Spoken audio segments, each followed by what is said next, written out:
असगर बजाज साहब की कहानी संग्रह कूड़ा समय के पिछले एपिसोड में हमने रानू के संवाद 2 के तहत 10 संवादों के ऊपर चर्चा करी थी, जिसके जरिए हमने जाना कि बच्चे जो देखते हैं वही समझते हैं, और बच्चे जब अपने बड़ों की कथनी और करनी में फर्क देखते हैं तो उन्हें समझ नहीं आता कि क्या चीज सही है और क्या चीज गलत है। बड़े जो अपने धार्मिक आस्था और अंधविश्वासों के चलते काम करते हैं और बच्चों की समझ के वो परे होती हैं चीजें। बच्चे जब धर्म के ऊपर सवाल करते हैं तो बड़े किस तरीके से उनकी जिज्ञासा को शांत करने की बजाय, कोई लॉजिक आंसर देने की बजाय उन्हें डांट कर चुप करा देते हैं। इन सब चीजों के ऊपर चर्चा हमने पिछले एपिसोड में करी थी और आज हम चर्चा को आगे लेकर चलेंगे और रानू के संवाद 3 के तहत इस चर्चा को जारी रखेंगे। तो चलिए मेरे साथ। जय भीम, मैं शालिनी और आप देख रहे हैं अंबेडकर नामा। रानू के संवाद 3। इसमें पहला संवाद है, पापा जंगल में जानवर क्या खाते हैं? जिस जानवर को जो पसंद होता है वही खा लेता है। कोई घास चरता है, कोई छोटे मोटे कीड़े मकोड़े खा लेता है, कोई फल खाता है, कोई दूसरे जानवरों को मारकर खा लेता है। उन्हें खाना खरीदना तो नहीं पड़ता? नहीं नहीं, खरीदना कैसे? उनके आसपास जो कुछ होता है और जो उन्हें पसंद आता है उसे वो खा लेते हैं। तो हम लोग ऐसा क्यों नहीं करते? अरे भाई, जंगली जानवरों और आदमियों में अंतर है ना। हम पढ़े लिखे हैं, हमारा समाज है, हमारे नियम है, हमारे कानून है, हमारी सरकार है, हमारी व्यवस्था है। पापा, ये सब ना होता तो क्या हम लोग भी उसी तरह से खाना खाते जैसे जानवर खाते हैं? बचपन से ही हम लोगों ने पढ़ा है कि कुछ जानवर जो हैं वो कार्निवोरस होते हैं, कुछ हर्बीवोरस होते हैं, कुछ ओमनीवोरस होते हैं। बावजूद उसके हम बच्चों को लॉजिकल तरीके से चीजें समझाने में असमर्थ रहते हैं। बचपन से ही हम पढ़ते हैं और आजकल तो डिस्कवरी चैनल और एनिमल प्लैनेट के जरिए ये पता चलता है कि जानवरों में भी कायदे कानून होते हैं। जंगल के भी अपने कुछ कायदे होते हैं जिसे सभी जंगली जानवर फॉलो करते हैं। बावजूद उसके हम बच्चों को कोई वैज्ञानिक दृष्टिकोण नहीं दे पाते हैं। तो ये कमी जो है वो हमारी शिक्षा व्यवस्था में नहीं, बतौर अभिभावक हम में ही है कि हम अपना दिमाग जो है वो खोलना नहीं चाहते हैं और धार्मिक आस्था और अंधविश्वास में ही जकड़े रहना चाहते हैं। दूसरा संवाद, पापा आप कहते हैं मेहनत करो बड़े आदमी बन जाओगे। हाँ बेटा, मेहनत से ही आदमी बड़े बनते हैं। पापा, मजदूर तो बड़ी मेहनत करते हैं, वे बड़े आदमी क्यों नहीं बन जाते? जायज सवाल है। इससे भी आप पढ़ाई लिखाई की इंपॉर्टेंस का पता लगा सकते हैं कि मानसिक श्रम करना कितना जरूरी है। तीसरा संवाद, हवा कैसे चलती है पापा? भगवान चलाते हैं बेटा। और ये जवाब जो है इसको सुनकर मुझे अपने पापा की याद आ जाती है। हम भी जब कभी बचपन में पापा से कुछ भी पूछते थे तो पापा हर चीज में भगवान को बीच में ले आते थे। हवा कैसे चलती है? भगवान करते हैं। बारिश कैसे चलती है, वो बारिश कैसे होती है? भगवान जी बारिश करते हैं। जबकि बचपन से ही हम लोग लाइफ साइकिल और वाटर साइकिल पढ़ते आ रहे हैं, बावजूद उसके हम हर चीज में भगवान को घुसेड़ देते हैं। पता नहीं क्यों। मेरा बचपन भी ऐसे ही बीता है और आप में से बहुतों का बीता होगा और आप भी अपने बच्चों का बचपन ऐसे ही बिताने के फिराक करते होंगे। सुनिए, हवा कैसे चलती है पापा? भगवान चलाते हैं बेटा। पापा, कैसे पानी बरसता है? बादल आते हैं, पानी बरस जाता है। बादल कैसे आते हैं? भगवान भेजते हैं। ये बिल्कुल वही जवाब है जो मेरे पापा हमें दिया करते थे। पापा, छोटे से बीज से इतना बड़ा पेड़ कैसे निकल आता है? ये सब भगवान करते हैं बेटा। तो पापा, भगवान तो बहुत काम करते हैं। हाँ हाँ, भगवान बहुत काम करते हैं। तो भगवान के कितने हाथ पैर होंगे पापा? भगवान का कोई हाथ पैर, सिर, शरीर कुछ नहीं है। भगवान के हाथ नहीं होते। तो बिना हाथ के वो इतने सारे काम कैसे कर लेते हैं? जायज सवाल है। बच्चे जो है वो बड़ों की कथनी और करनी में हमेशा फर्क देखते हैं, इसीलिए उनका बचपन कंफ्यूजन में बीतता है। अब अगर आपका बचपन कंफ्यूजन में बीतेगा तो बड़े होके भी वही कंफ्यूज्ड विचार आपके रहेंगे। निर्णय लेने की क्षमता ये आपको नहीं देते हैं, ये कंफ्यूज्ड विचार। संवाद 4, और ये अगेन एक स्त्री विमर्श को उठाता हुआ संवाद है। पापा, आप नीतू का नाम भी मेरे स्कूल में क्यों नहीं लिखवा देते? नहीं बेटा, तुम्हारा स्कूल बहुत महंगा है और नीतू का स्कूल सस्ता है, पर पापा वे मेरे स्कूल में क्यों नहीं पढ़ सकती? बेटा, उसकी तो शादी हो जाएगी, चली जाएगी, अपना घर संभालेगी, उसको अच्छी पढ़ाई से क्या मतलब? तो पापा, क्या मेरी शादी नहीं होगी? मैं कहीं नहीं जाऊंगा, मैं घर नहीं संभालूंगा।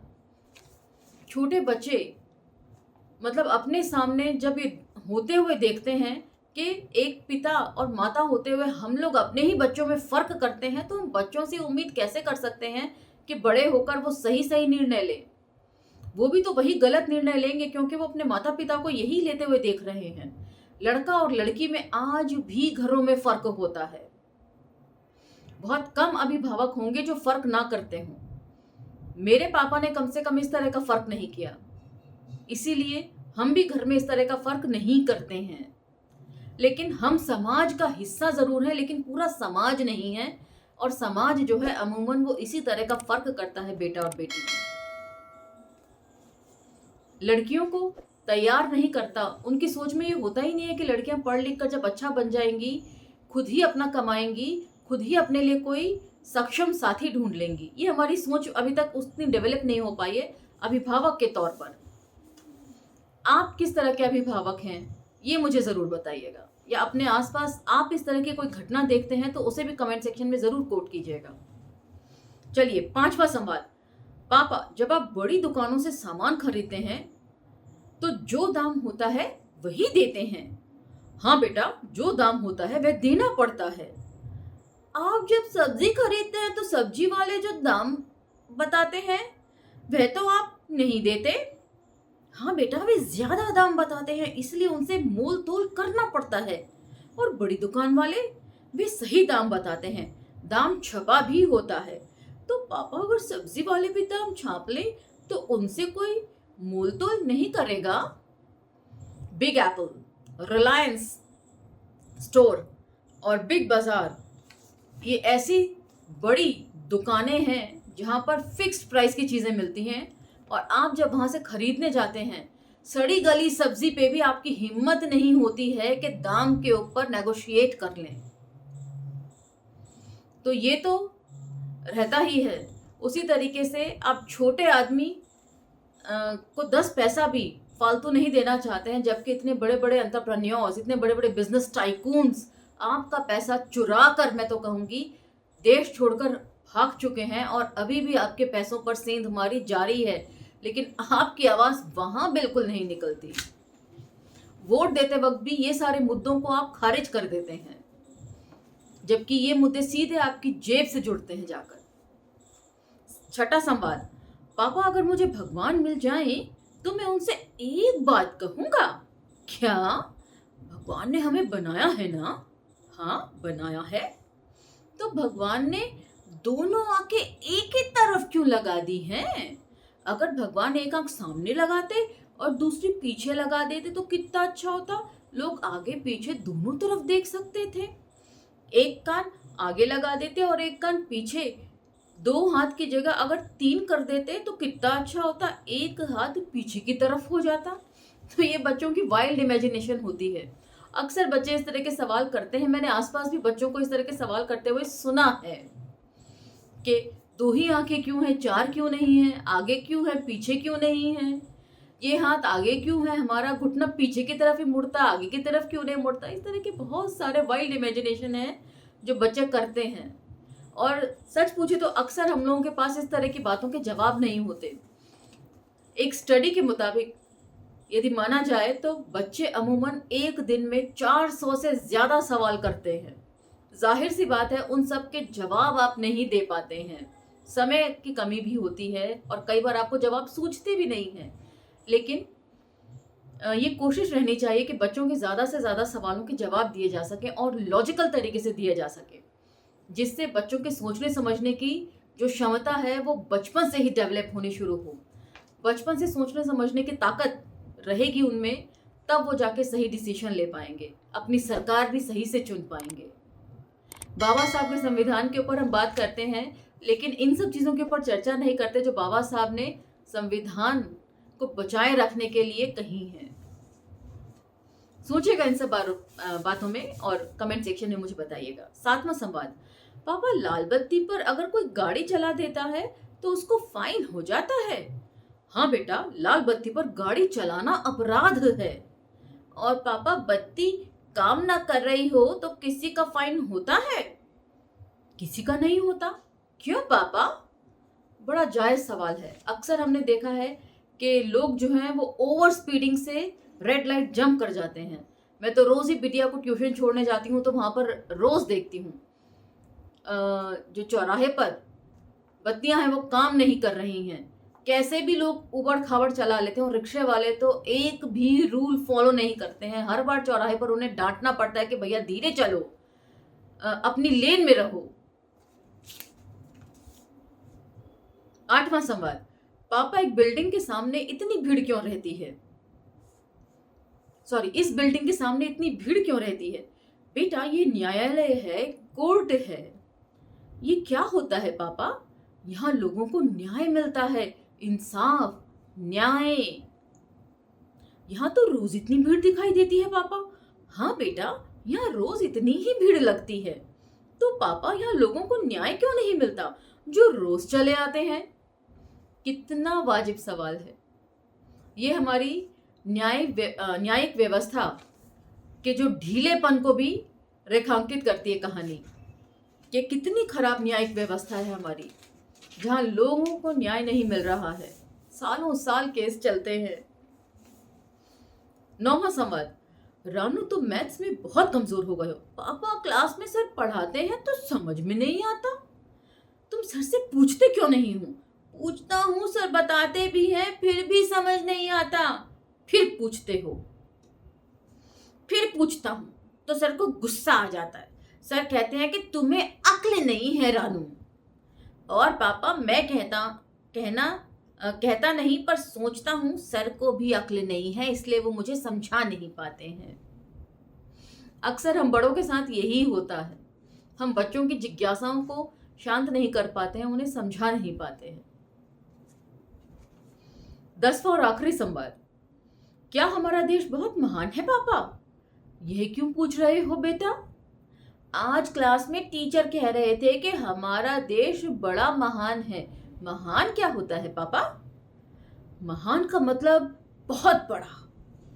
बहुत बड़ा मतलब आकार में बड़ा नहीं। महान का मतलब बेटा ग्रेट। ग्रेट का मतलब क्या है? महान।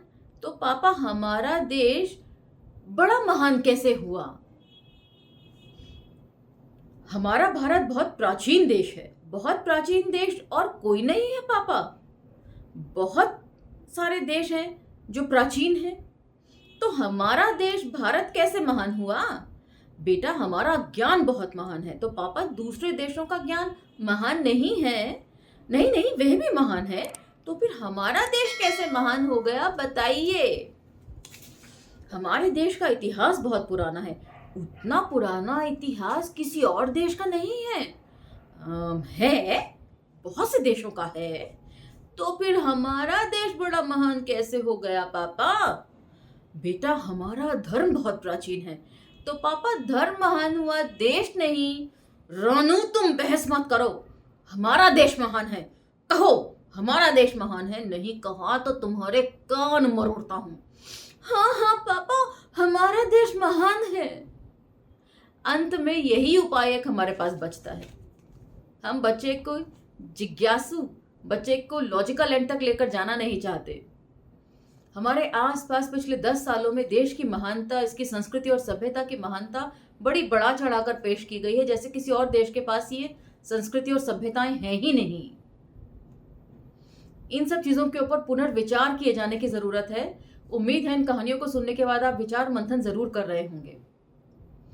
आपको विचार मंथन के साथ छोड़े जाती हूँ, लेकिन कमेंट सेक्शन में अपने वैल्यूएबल कमेंट्स जरूर छोड़िएगा। और यदि ये वीडियोस पसंद आए तो लाइक शेयर सब्सक्राइब भी जरूर करिएगा। अब मुझे आगे दीजिए, मिलते हैं अगले एपिसोड में। जय भीम, धन्यवाद।